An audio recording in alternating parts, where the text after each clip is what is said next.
Pagi hari ini saya mau menyampaikan satu firman dengan judul Mencari Tuhan di Masa Sukar. Saudara, masa sukar akan selalu datang untuk mendongkrak iman kita, tidak pernah untuk menghancurkan kita. Masa sukar akan selalu datang, ya, karena Tuhan yang berkata pencobaan-pencobaan yang engkau alami adalah pencobaan-pencobaan biasa. Pencobaan yang biasa. Dan Tuhan yang luar biasa yang menjadi backup kita, Dia akan memberikan jalan keluar. Tapi pertanyaannya dalam hidup banyak anak-anak Tuhan, aku belum lihat jalan keluar. Aku belum menemukan solusi bagi keadaanku. Aku masih seperti bangsa Israel berputar-putar dari kesusahan kepada kesusahan, dari masalah kepada masalah. Saudara, mari kita mengerti bahwa Tuhan menempatkan kita lebih dari pemenang, supaya kita tahu bahwa kemenangan yang engkau cari itu ada di dalam Tuhan, tersedia di dalam Tuhan. Itu sebabnya waktu kita mencari Tuhan di masa yang sukar, kita perlu beberapa hal yang sangat penting. Yang pertama tentu merendahkan diri. Kata merendahkan diri artinya kita menurunkan standar kita, menurunkan semua gejolak-gejolak emosi kita, menurunkan pada level yang Tuhan inginkan. Sehingga bahkan dalam proses merendahkan diri ada yang namanya berjalan lambat-lambat. Itu artinya apa, saudara? Jadi orang yang lebih concern ke dalam daripada keluar. Jadi pribadi yang lebih banyak merenung ketimbang kita berteriak untuk mengekspresikan diri kita. Saudara, mencari Tuhan penting bukan hanya di masa sukar, tapi di masa sukar akan lebih penting lagi. Karena di situ trouble-nya jiwa kita, gelisahnya jiwa kita, ketakutannya jiwa kita. Sehingga oleh ketakutan itu, oleh kegelisahan itu, mata pengertian kita, mata rohani kita tertutup tanpa kita sadari. Ada banyak orang Kristen bingung. Seolah-olah Tuhan melupakan dia, tidak mendengar doanya. Padahal saudara, peperangan yang sedang dia hadapi, itu bukan lagi tentang Tuhan, kenapa kau tidak jawab doaku, tidak jawab pergumulanku. Tapi sebetulnya saudara, Tuhan berkali-kali bicara. Tapi kita masih hidup di dalam dimensi yang lahiriah, yang duniawi. Itu yang membuat hikmat Tuhan, yang Tuhan berikan yang menjadi jalan keluar untuk masa sukar dalam hidup kita, kita tidak bisa dengar, kita tidak bisa simak dengan baik. Bapak Ibu, waktu kita mencari Tuhan di masa sukar, itu sebuah pesan bahwa Tuhan ingin membuktikan kebaikannya, kesetiaannya. Bukan sebatas tentang memberkati kita, tapi tentang bagaimana Dia akan menuntun hidup kita mengalami terobosan. Seperti ketika bangsa Israel dituntun Tuhan keluar dari Mesir. Tuhan sampai bilang, bukankah padang gurun itu penuh mara bahaya, penuh dengan kesukaran. Ada kisah Mara di mana bangsa Israel tidak ketemu air 3 hari. Sampailah di sebuah tempat yang namanya Mara. Ada sumur, tapi airnya pahit. Ada yang cerita itu? Dan yang menarik adalah ketika umat Tuhan bersungut-sungut kepada Tuhan dan kepada pemimpin rohani mereka itu Musa, Tuhan berkata begini, Dia menunjukkan, Dia menuntun Musa untuk menemukan satu potong kayu. Dan kemudian kayu itu dilemparkan ke dalam sumur, dan sumur itu menjadi manis. Ada orang berkata, kita udah salah jalan. Tenang Bapak Ibu. Salah jalan bukan segala-galanya yang berbandang kehancuran, kemandekan, kegagalan, dan kau tidak bisa melompati itu dengan percaya. Bukan, saudara. Seberapa gagalnya Daud, seberapa gagalnya Petrus, Kita harus tahu Tuhan penuh dengan kasih karunia. Tapi kalau setting hati kita tidak kepadanya, namun lebih banyak kepada kekuatan manusia daging kita, upaya lahiriah kita, hikmat Tuhan tidak bisa kita tangkap. Saya akan ajak baca dulu saudara satu ayat. Dari 1 Korintus 2 ayat 14.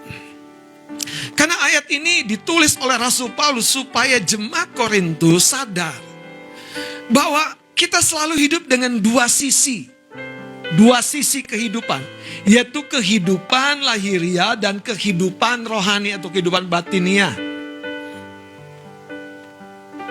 Yang kita harus selami adalah waktu kita kebingungan, itu tanda-tanda kita sedang menjalani kehidupan dengan dimensi lahiriah. Pasti 5 roti dan 2 ikan mana mungkin memberi makan 5.000 jiwa, mana mungkin. Tapi Tuhan kita begitu tenang, bawa kepadaku, bawa kepadaku, bawa kepadaku, bawa kepadaku, bawa kepadaku. Dia bicara kepada mata-mata, kenapa engkau begitu takut, begitu gelisah? Dimensi lahiriahmu terlalu kuat. Itu sebabnya kita harus berpuasa, merendahkan diri, supaya dimensi lahiriah ini diturunkan, saudara. Kalau tidak, sekalipun engkau penuh dengan roh Allah, tapi engkau tidak hidup dengan roh Allah, terhalang oleh dimensi lahiriah ini. Jiwa kita terlalu kuat, melekat. Kita sensitif secara ego, bukan sensitif secara roh. Ayat ini sebaliknya, Tuhan ingin kita sensitif secara roh. Sepotong kayu, Musa tidak komplain, cukup Tuhan, terima kasih. Dia lemparkan air di mara yang pahit menjadi manis. Kalau secara kemikal, bagaimana caranya? Kayu apa yang bisa sebegitu hebatnya? Kayu apa? Tapi bagi Tuhan tidak ada yang mustahil. Dan Tuhan yang sedang bersama denganmu ingin mentransfer hikmatnya itu. Makanya 2 hal di musim ini. Kalau Anda tidak mengakses hikmat Tuhan, Anda tidak mengakses kasih karunia Tuhan, masa sukar akan lebih panjang. Masalahnya di mana? Bukan di Tuhan. Kita sedang diajari. Nah, lihat ayat ini saudara. Kita baca sama-sama 1 Korintus 2 ayat 14, 23. Tetapi manusia duniawi tidak menerima apa yang berasal dari roh Allah. Karena hal itu baginya adalah suatu kebodohan. Dan ia tidak dapat memahaminya.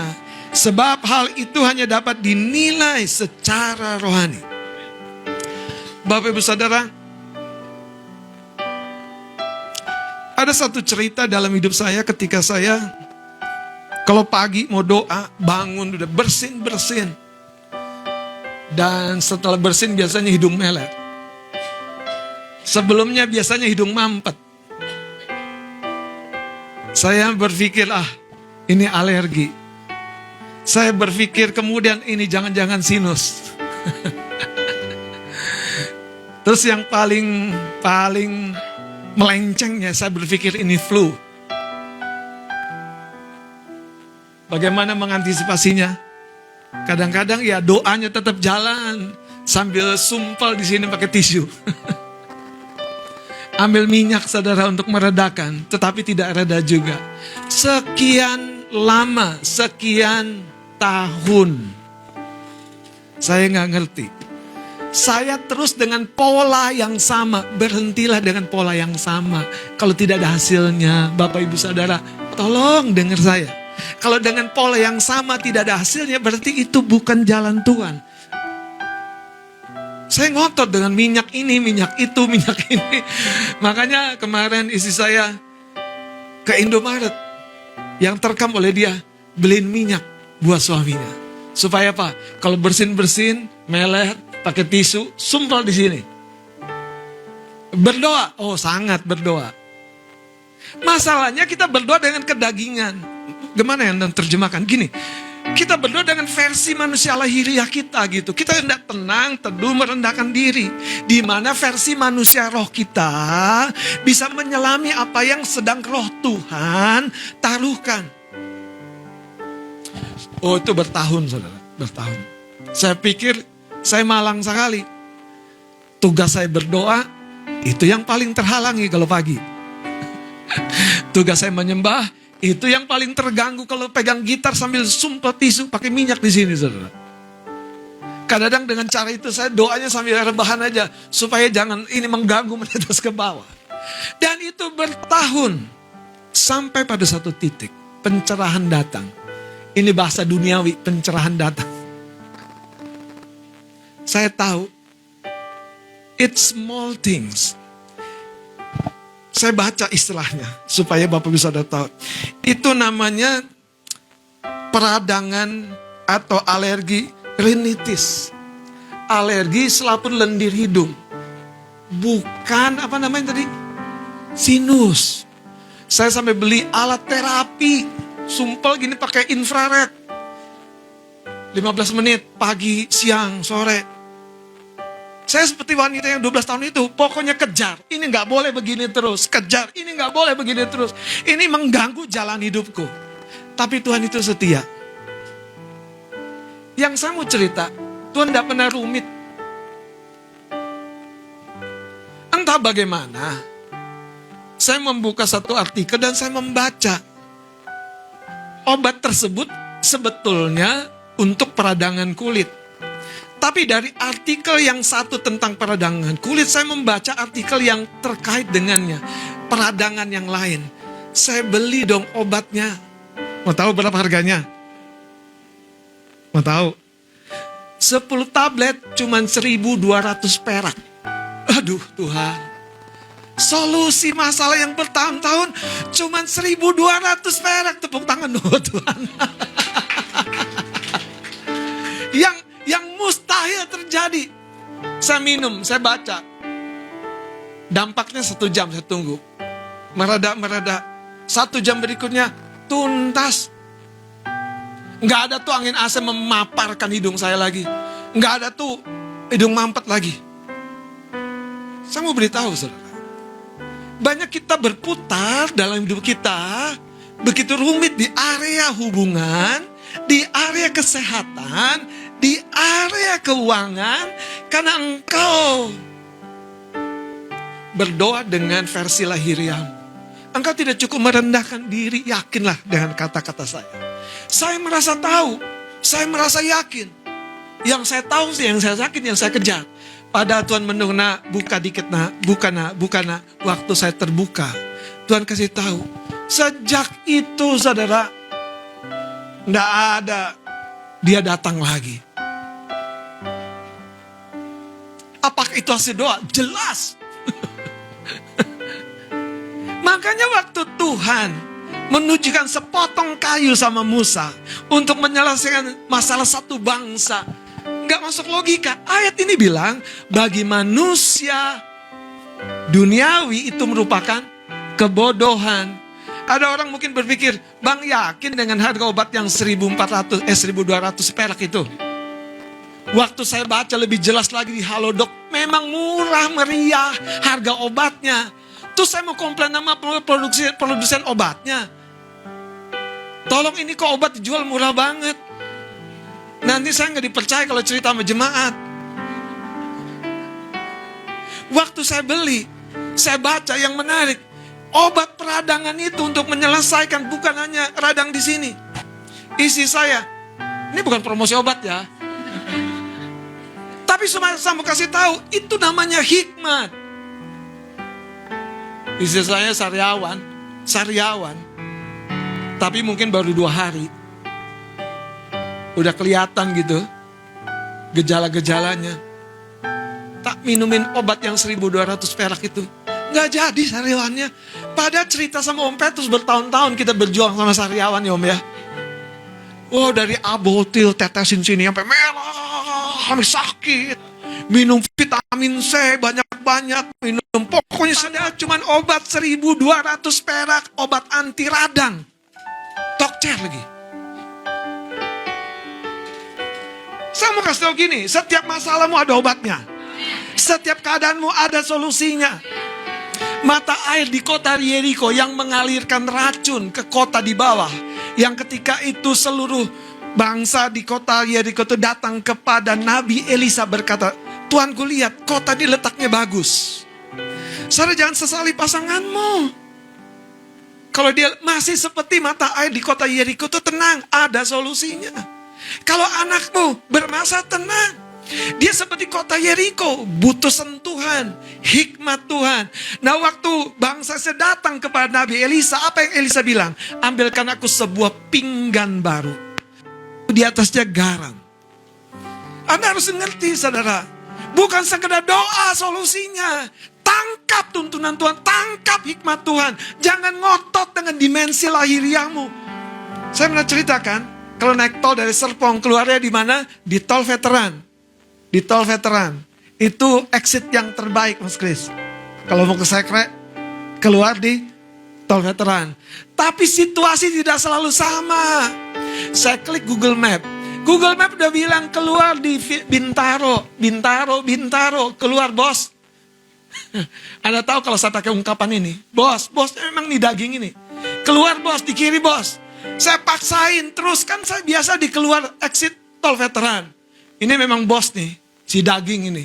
Makanya harus taklukkan. Kalau enggak, si bos itu akan memerintah Anda dengan versi lama Anda terus.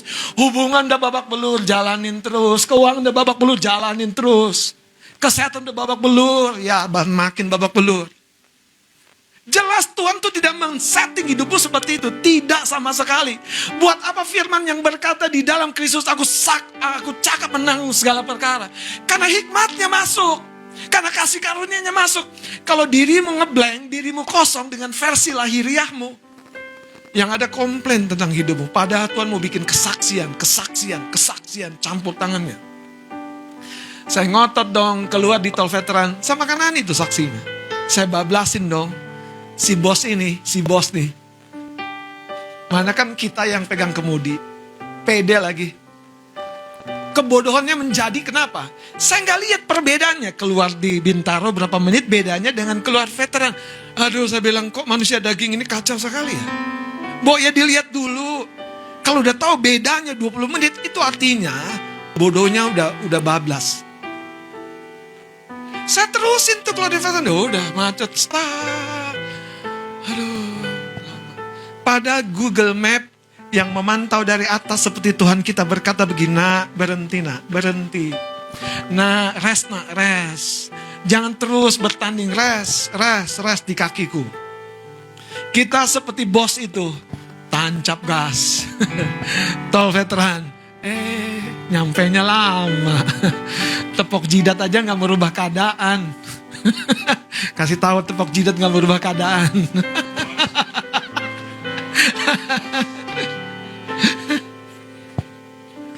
Tepok jidat gak merubah keadaan. Gak sama sekali. Sampai Anda merendahkan diri. Saudara, peradangan rinitis ini, yang obatnya cuma 1.200 ini. Dalam hatiku ini ya Tuhan, udah setua ini masih bodoh. Bodohnya ngapa? Udah tahu jalannya gak bener, tapi ngotot gitu. Gimana ya mau neranginnya ya? Jalan yang daging ini. Tenang dong, nunggu di kaki Tuhan. Nah, Tuhan ngomong, dengerin. Jangan sebut Petrus, tidak Tuhan, aku belum pernah makan yang najis ini. Padahal buat orang Batak, lu kagak tahu Pet, enak banget tuh. Ya kan, apa yang gak enak? Di saksang enak, di kecap enak, di arsik enak, dipanggang apalagi. Enak banget, saudara. Tapi buat Petrus murid Tuhan, dia ngotot demi tidak menyembelih daging yang haram itu bagi orang Yahudi. Padahal Tuhan mau bilang begini, aduh Pet, aku mau ngomong tentang keluarga Cornelius, bukan ngomong tentang makanan itu. Coba manusia daging nerima gak info dari manusia rohani? Itu masalah besar kita tuh di situ tuh. Dengerin Bapak Ibu Saudara. Bukan ketika engkau lahir baru dan penuh Roh Kudus lantas. Dengerin baik-baik nih. Karena key-nya tuh di jiwa. Pikiran dan perasaanmu. Sekali pikiran dan perasaanmu terpapar seperti si Marta, sekalipun dia dekat dengan Yesus, dia tidak rasa dekat. Sekalipun Yesus hadir, mana Yesus? Komplain pula kepada Yesus. Jadi pikiran dan perasaan itu kuncinya. Contoh. Waktu Stefanus dilempari batu, dirajam, sama sekali dia tidak mengeluh, tidak takut, tidak lari, tidak menyalahkan Tuhan. Karena dia tahu ini lebih baik bagiku. Kenapa? Karena dia lihat kemuliaan Tuhan. Makanya mata yang sering kita gunakan ini, kita harus istirahatkan di momen puasa seperti ini. Merendahkan diri. Sekali lagi, jangan terkuni jalan yang salah. Nanti ketekunanmu menghasilkan ujung yang salah.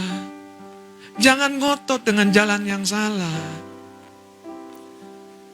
Alkitab berkata, kenapa? Karena manusia daging, manusia lahiriah ini, kalau bahasa versi yang lain, manusia natural, manusia alami ini, itu gak bisa mencerna sesuatu yang dari Roh Kudus. Saya suka bahasa roh, saya suka doa, saya suka menyembah. Tapi kalau pikiran ini sudah terkontaminasi, wah, itu parah. Makanya jalan yang pertama, sebelum doa menyembah, mandi.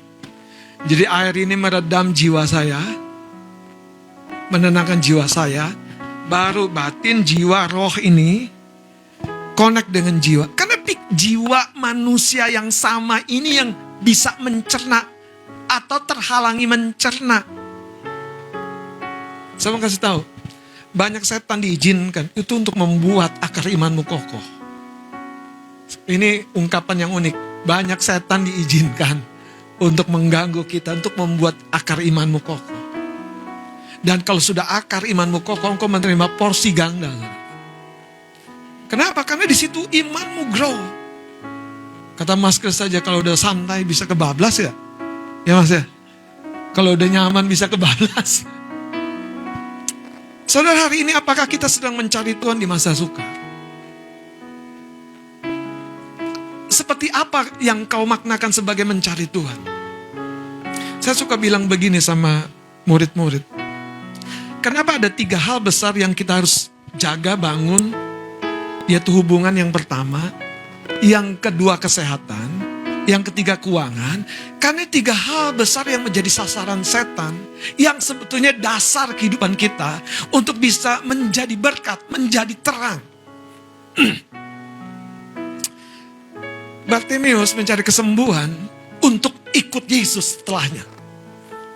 Bukan untuk minta-minta lagi, bukan untuk jadi pengusaha. Zakheus ketemu Yesus. Ketika dia dipulihkan hati tentang keuangan. Untuk apa? Melayani sesama. Saya bilang begini sama murid-murid Tuhan. Ini sebagai indikasi supaya teman-teman tahu. Daud dan Saul ada 2 raja yang hebat. Betul nggak? Dua-duanya punya kehebatan. Siapa bilang Saul nggak hebat? Oh, Saul pernah berdumuat. Kalau bahasa dunia sekarang kesambet roh Tuhan. Ada nabi-nabi lagi kepenuhan Roh Kudus. Dia deketin, tiba-tiba urapannya mengena dia. Dia juga kepenuhan dan dia bernubuat. Dan itu dicatat oleh Alkitab. Saul itu luar biasa. Dan di awal pemerintahnya Saul itu betul-betul jadi pemenang. Itu Saul. Saul memang punya kelebihan-kelebihan. Tapi yang tidak dia jaga, yang pertama yang tidak dia jaga, hubungan dengan pemimpin rohaninya. Jadi seringkali kita tuh begini. Ketika hubungan kita dengan pemimpin rohani kita gap, sebetulnya hubungan kita dengan Tuhan sedang mengalami indikasi. Karena kan kita jelas, Alkitab bilang, hormati pemimpin-pemimpinmu yang mengajarmu, yang menuntunmu di jalan Tuhan. Kata hormat itu jaga, saudara. Hubungan yang baik. Dan ketika Daud ditegur, dia balik kepada Samuel. Bedanya Saul ditegur, malah ngeyel sama Samuel. Akhir hidup mereka berbeda. Jadi kalau ditanya, bagaimana caranya Saul undur dari Tuhan ketika dia undur dari pemimpin rohaninya? Masalahnya pemimpin rohani itu pemimpin yang mengangkat dia, yang mengurapi dia, yang memposisikan dia. Pemimpin rohaninya itu salurannya Tuhan. Bayangkan, raja itu meninggalkan Samuel ketika apa? Dia udah gagah, dia udah hebat. Tapi Daud kembali lagi, kembali lagi, kembali lagi. Jadi saudara, Bapak Ibu Saudara, kalau kita belajar tentang hubungan, indikasi, bukan berarti kita tidak bisa mandiri secara rohani, bukan. Makanya gini saudara, Tuhan menetapkan rasul-rasul, nabi-nabi, gembala-gembala, penginjil-penginjil, pengajar-pengajar. Untuk apa?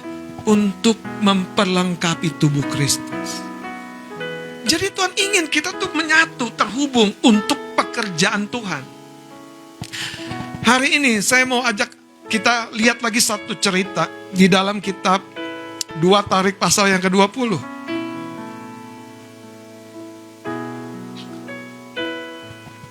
Dua Tarik pasal yang ke-20. 2 Tarik 20. Kemenangan atas Moab dan Amon, akhir pemerintahan Yosafat. Setelah itu Bani Moab dan Bani Amon datang berperang melawan Yosafat bersama-sama sepasukan orang Meunim. Saudara, kalau mengalami keadaan seperti ini, apakah Tuhan sedang membuat Anda gini? Apa dosaku Tuhan? Apa masalahku Tuhan? Kok aku menghadapi masalah ini? Wong Tuhan tuh lagi manggil kita. Itu poinnya, makanya saya bilang, iblis tuh kadang diizinkan Tuhan dalam batasan yang seperti cerita Ayub. Saya lanjutkan saudara. Jadi yang pertama ada Bani Moab, Bani Amon. Kemudian bersama-sama sepasukan orang Meunim. Ada 3 kelompok besar. Datanglah orang memberitakan Yosafat, satu laskar yang besar datang dari seberang laut Asin, dari Edom menyerang tuanku. Menyerang tuanku. Sekarang mereka di Hazezon Tamar, yang di En-Gedi. Ini dia ayat 3-nya. Kita baca sama-sama. 2-3. Yosafat menjadi takut, lalu mengambil keputusan untuk mencari Tuhan. Ia menyerukan kepada seluruh Yehuda supaya terus berkumpul untuk meminta pertolongan daripada Tuhan. Mereka datang dari semua kota di Yehuda untuk mencari Tuhan. Terus lalu Yosafat berdiri di tengah-tengah jemaah Yehuda dan Yerusalem di rumah Tuhan, di muka pelataran yang baru. Terus dan berkata, ya Tuhan, bukankah Engkau memerintah atas segenap kerajaan bangsa? Kuasa dan keperkasaan ada di dalam tanganmu, sehingga tidak ada orang yang bertahan. Sampai di sini. Saudara, waktu berdoa, konteks kita tentang hubungan. Bukankah Engkau Tuhan yang memulihkan hubungan? Engkau yang telah mati di kayu salib untuk surga dan bumi terhubung dengan salib itu. Kalau Anda berdoa tentang kesehatan, bukankah Engkau Tuhan yang adalah Jehovah Rafa, yang membuat masalah-masalah sakit penyakit di Mesir itu tidak tertimpa kepada Israel umatmu? Tentang berkat, Alkitab berkata kuasa dan keperkasaan, kelimpahan dan kekayaan, emas dan perak ada padamu. Dan itu terjadi doa-doa seperti ini ketika Yosafat berpuasa, merendahkan diri dan mencari Tuhan. Saudara, apa keputusanmu ketika masa sukar datang? Apakah kita bertekun dalam jalan yang sama?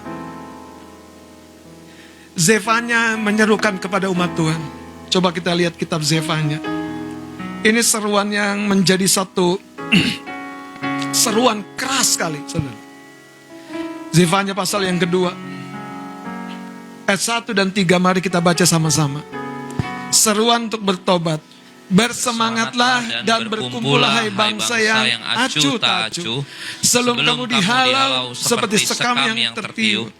Sebelum datang kata semua murka Tuhan yang menyala-nyala itu, sebelum datang kata semua hari kemurkaan Tuhan. Carilah Tuhan, hai semua orang yang rendah hati di negeri, yang melakukan hukumnya. Carilah keadilan, carilah kerendahan hati. Mungkin kamu akan terlindung pada hari kelembutan. Jadi Zefanya menyampaikan sebuah seruan yang keras, bersemangatlah. Saudara, 3 hari kita mengakhiri setiap bulan, biasanya kita doa puasa di sekretariat. Saya berdoa saudara, gimana ya supaya umat Tuhan kebagian berkat rohani ini. Waktu muncul saudara pemikiran kita harus mulai doa puasanya hari Minggu. Supaya semua yang datang ibadah hari Minggu, semuanya berpuasa. Semuanya dalam tadi dimensi rohani. Sehingga kalau Tuhan kasih tuntunan untuk pergumulanmu, hati kita siap. Kita mulai hari ini. Di akhir bulan, Minggu ini menjadi minggu puasa. Senin dilanjutkan Senin dan Selasa. Saudara, Tuhan selalu siap sedia menolong. Cuman pertanyaannya, apakah kita cukup tenang untuk dapat menyimak tuntunannya, hikmatnya?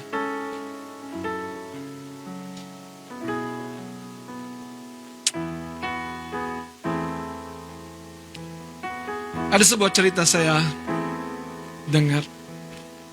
Seorang pendeta sekian lama bergumul untuk masalah penghidupannya. Dan gereja satu ketika dia melayani sebuah gereja. Sudah terbangun dengan baik. Tinggal di rumah tinggal. Alkisah satu waktu datanglah donatur. Memberikan dukungan bantuan dana untuk membangun rumah tinggal Pak Pendeta dengan keluarga. Gereja sudah terbangun. Sekarang pastori rumah tinggal gembala juga sudah terbangun.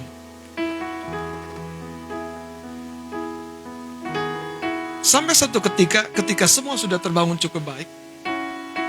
Dia ngobrol sama istrinya. Dia lihat, sepertinya dapur kita nggak pas ini dengan bangunan rumah tinggal kita yang dibangun ini. Kita harus bagusin dapur kita.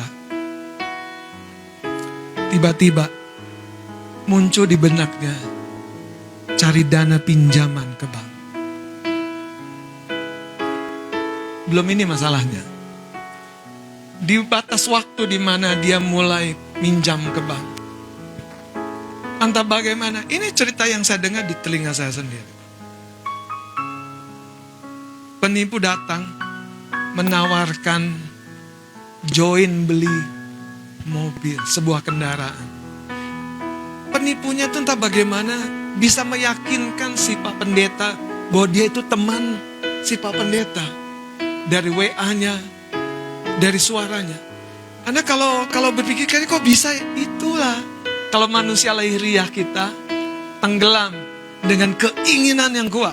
Singkat cerita, ketika bukti-bukti transfer dikirimkan oleh si penipu itu kepada si Pak Pendeta itu, si Pak Pendeta yakin, oh ini temannya. Dia udah bayarin paling tidak sekian puluh juta. Di mana dia mau join, Pak Pendeta ini ikutan dong. Ini aku lihat nih, udah transfer duluan. Entah bagaimana, pikiran yang kedua menggodai si Pak Pendeta. Dia mulai cari ke jemaat. Dia cari pinjaman. Minjam dari jemaat. Untuk transfer ke nomor rekening yang punya mobil itu. Yang sebetulnya bodong. Singkat cerita, udah ditransfer sekian puluh juta. Ternyata memang betul-betul dia tertipu. Saudara, Yesus didatangi setan di hari ke-40. Jadi kita harus tahu titik kritis kita. Setan tuh menunggu. Sang pendeta hidup susah, tangguh, kuat, militan. Mengandalkan Tuhan. Tapi ketika diberkati, muncul ide-ide yang lain. Saudara, ini real. Setan itu benar-benar ada di dekatmu, gak jauh.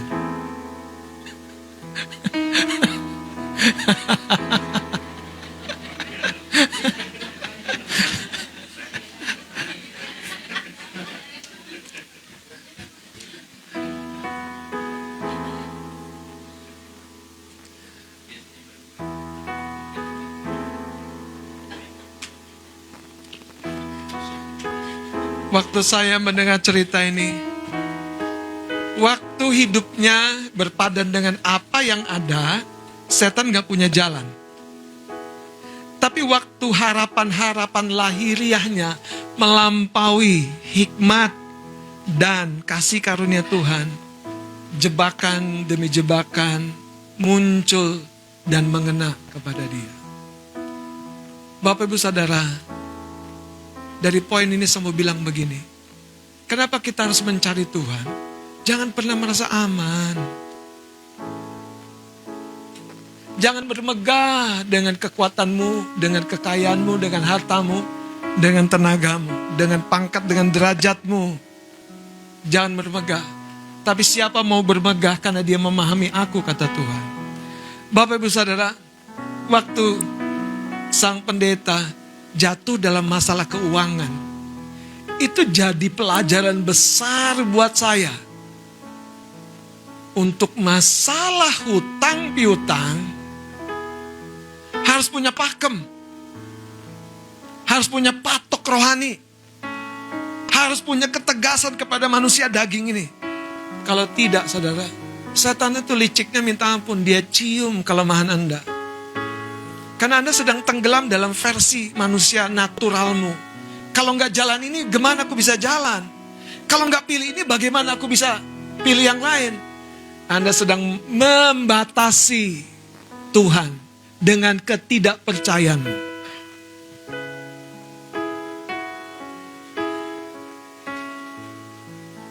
Saudara, cari Tuhan. Yosafat sudah berhadapan dengan pasukan 3 gerombolan besar. Tapi ketika dia takut, cari Tuhan. Makanya indikasinya, bersekutu dengan pemimpinmu. Saya bilang bukan hanya datang, bersekutu. Bawa dia jadi sekutumu. Biarkan engkau bersekutu dengan dia. Hikmatnya akan menjadi hikmatmu. Syafaatnya menjadi syafaatmu. Seruan hatinya kepada Tuhan akan menjadi seruan hatimu.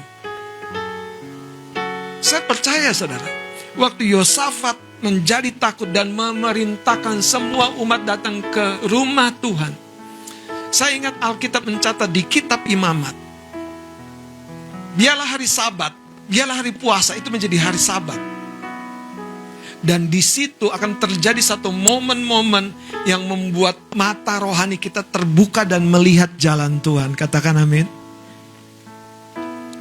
Hari ini adakah yang menjadi terlalu sukar dalam hidup kita? Kisah Bartimeus, saya akan jadikan penutup, saudara. Kota Yeriko adalah kota yang terkutuk. Jangan lupa itu. Di zaman Yosafat melepaskan sumpah atas kota itu. Karena itu memang kota musuh. Tapi entah bagaimana, ada yang membangunnya kemudian. Alkitab mencatat, membayar dengan darah yang sulung, membayar dengan darah yang bungsu. Orang itu membangun kota Yeriko. Alkitab mencatat, Yesus masuk ke kota itu dan mau keluar di kota itu. Sepertinya tidak ada sesuatu yang penting, tapi di pintu gerbang dari kota itu ada seorang pengemis buta. Apa yang dilakukan ketika dia mendengar itu Yesus? Dia teriak, dia berseru, dia mencari Tuhan, dia mengakui apa yang dia butuhkan. Banyak manusia daging ini, saudara, kalau ditanya, kamu butuh apa? Enggak ada butuh apa-apa. Kamu punya masalah apa? Enggak ada masalah. Itu manusia daging, jelas. Kalau manusia rohani, dia bisa menilai dirinya, aku butuh topangan, aku butuh ayoman, aku butuh doa. Itu manusia rohani. Tapi kalau manusia daging kita, itu akan justru membawa kita keluar. Singkat cerita, Bartimeus teriak, dan orang banyak termasuk murid-muridnya berkata, orang ini mengganggu. Tapi apa yang Bartimeus lakukan? Dia terus berteriak. Sampai akhirnya Yesus berhenti. Yesus bukan mendatangi dia, tapi Yesus bilang apa? Panggil dia. Bartimeus melepaskan jubahnya dan dia datang kepada Yesus.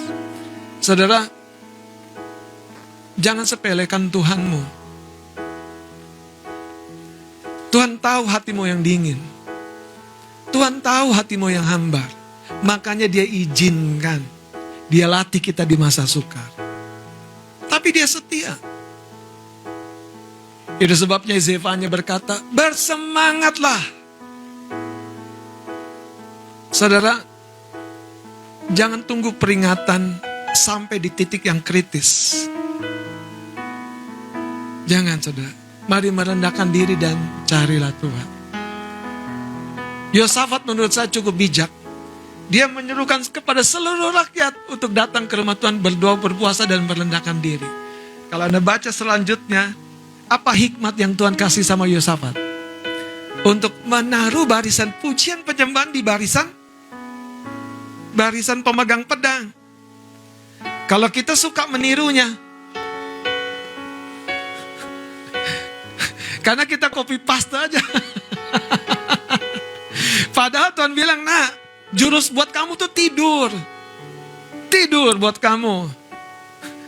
Atau jurus buat kamu tuh jalan-jalan, happy-happy sama keluarga. Karena serangannya beda kan? Serangannya beda, saudara. Jurus buat Petrus, makan terus, makan.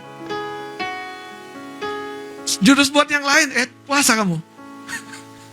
Puasa. Makanya poin yang paling penting, mencari Tuhan lah. Rendahkan dirilah.